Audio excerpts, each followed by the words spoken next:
Publius Cornelius Scipio is barely out of his teens, a military tribune standing amid the collapsing Roman lines at Cannae in August of 216 BC, and the heat presses down on him as thick as the dust kicked up by tens of thousands of trapped men with nowhere left to run. Around him, the Roman army that marched out that morning, confident in its own numbers, is being crushed from every side at once. Consuls and senators falling alongside common soldiers in what ancient sources treat as the single bloodiest day Rome ever suffered on a battlefield. What Scipio survives here, and what Rome is forced to learn from it, will remake the Roman army into the force that eventually brings down Hannibal himself. Scipio came from one of Rome's most distinguished patrician families, the son of a consul, and according to the tradition preserved in Livy's history, the young tribune played a real role in rallying and leading a group of surviving Roman soldiers safely away from the Cannae battlefield in the battle's chaotic aftermath, though the precise details of his personal actions that day, as with much individual battlefield conduct from antiquity, rest on later Roman historical tradition rather than a contemporary eyewitness record. Rome going into that campaign season believed that raising the largest citizen army the Republic had ever fielded, commanded under the traditional system of two annually elected consuls, was the surest way to finally crush Hannibal's invading force outright. Rome was right that its enormous reserves of citizen manpower drawn from Italy's allied and Roman population gave it a depth of resources no other Mediterranean power could match. Rome was catastrophically wrong in believing that simply outnumbering Hannibal in a single pitched battle, fought on ground and terms Hannibal himself had effectively chosen, would be enough to beat a commander who had already outthought two previous Roman armies. Hannibal's Carthaginian force at Cannae was, by most modern estimates, smaller than the combined Roman and Allied army facing it, generally reckoned at somewhere around 40 to 50,000 men against a Roman-led force, ancient sources including Livy and Polybius place as high as 80,000,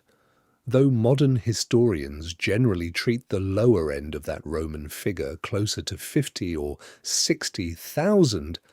as more plausible given the logistical challenges of fielding and moving a force that large.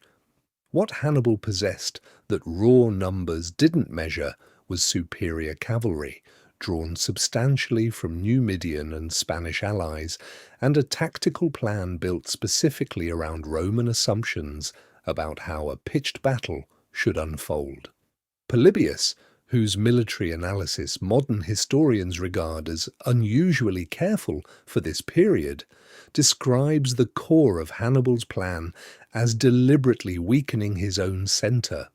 to draw the Roman infantry forward into a trap, while his stronger flanks and cavalry closed around them from the sides and rear. A manoeuvre now known simply as the double envelopment, and one Polybius treats with something close to professional admiration, even while writing as a historian sympathetic to Rome. The question facing Rome after that day was not whether it could still win the war since its resources remained vast, but whether the Roman military system itself, built around annual consular command and pitched battle as the default answer to any enemy, was capable of adapting fast enough to survive facing Hannibal again. The scale of the defeat at Cannae, even accounting for likely ancient exaggeration, was genuinely catastrophic.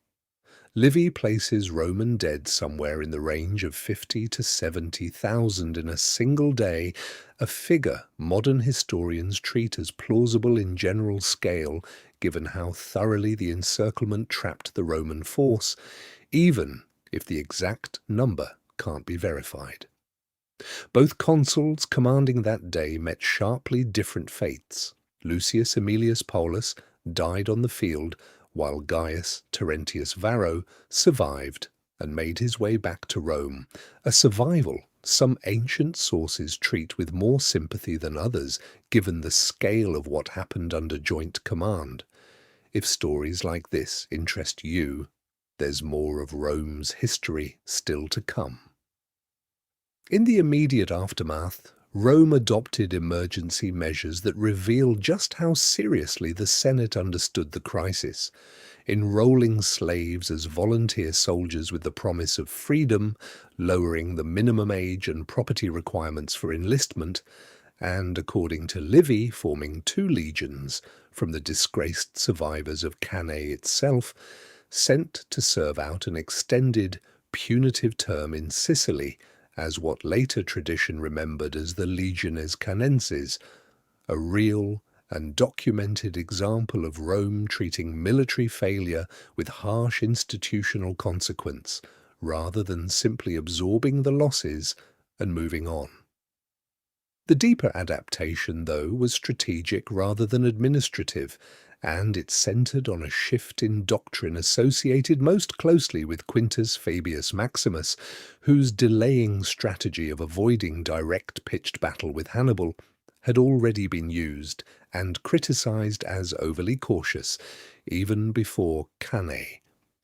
After the disaster, that same cautious approach became something closer to official Roman policy rather than one general's controversial preference. Rome largely stopped seeking to destroy Hannibal's army in a single, decisive battle in Italy, and instead worked to wear down his position indirectly, cutting off his allied cities, contesting his supply lines, and maintaining multiple separate Roman armies operating simultaneously across different theatres, including Spain, Sicily and Italy itself, rather than concentrating everything into one force Hannibal could target and destroy the way he had at Cannae.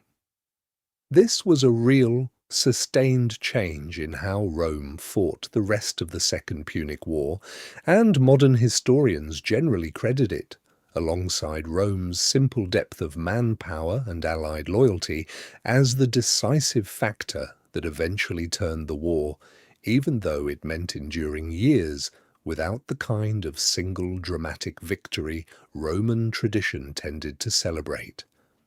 It was in Spain, years after Cannae, that the adaptation Rome needed found its clearest individual expression in the same young man who had survived that battlefield as a tribune. Scipio, given extraordinary command in Spain despite his relative youth after his father and uncle were both killed fighting there, captured the key Carthaginian stronghold of New Carthage in 209 BC through a rapid, carefully planned assault that Polybius describes in real tactical detail, including Scipio's use of local knowledge about tidal conditions around the city's lagoon to attack from a direction the defenders considered impassable. Scipio's approach to command reflected the lessons Cannae had forced on Rome more broadly: greater tactical flexibility within the legion's maniple and later cohort structure, more sophisticated integrated use of cavalry, rather than treating it as a secondary afterthought to the infantry line, and a willingness to adapt battle plans to specific terrain and enemy weaknesses rather than defaulting to the same rigid frontal approach that had made Cannae's trap so effective against Rome in the first place. By 204 BC, with Spain largely secured, Scipio pushed the Senate over real and documented political opposition, from more cautious voices, including Fabius Maximus himself, to carry the war directly to Carthage in North Africa, forcing Hannibal's recall from Italy after more than a decade spent campaigning there without ever managing to break Rome's core resolve or alliance system. This was itself a genuine strategic gamble and a real point of controversy in Roman politics at the time, not a move universally supported, since it meant risking Rome's most successful general against Hannibal on unfamiliar ground, far from Roman supply lines. The two armies meet near Zama in October of 202 BC, and, for the first time since Cannae, Hannibal and a Roman army stand directly opposite one another with everything at stake. Scipio has spent years preparing for exactly this. His infantry lines are arranged with gaps between maniples specifically designed to let Hannibal's war elephants pass through harmlessly rather than smashing into a solid wall the way Carthaginian tactics assumed they would. His cavalry, reinforced by Numidian allies under Massinissa, who had switched sides from Carthage, finally gives Rome the mounted advantage it lacked at Cannae. Polybius, drawing on sources close to the events, describes a hard-fought battle rather than an easy Roman walkover, with Hannibal's veteran troops putting up real resistance before Roman and allied cavalry, having driven off the Carthaginian horse early in the fighting, returned to strike the Carthaginian infantry from behind, the same double envelopment tactic turned back against the general who invented its use against Rome 16 years earlier. What is genuinely known, Rome suffered a catastrophic defeat at Cannae in 216 BC, one of the worst single-day military losses in its history, and over the following years adopted real, documented changes in strategy and administration, from the Fabian policy of avoiding pitched battle to emergency recruitment measures to more flexible tactical command under generals like Scipio, that together allowed it to eventually defeat Hannibal at Zama in 202 BC. What remains debated among historians includes the exact casualty figures at both battles, since ancient sources are prone to inflation on this point. How much credit belongs to Fabius's strategic patience versus Scipio's tactical innovation versus Rome's sheer depth of manpower and allied loyalty, and how deliberately Scipio's tactics at Zama were designed as a direct answer to Cannae rather than simply good generalship suited to the specific battle in front of him. What is not debated is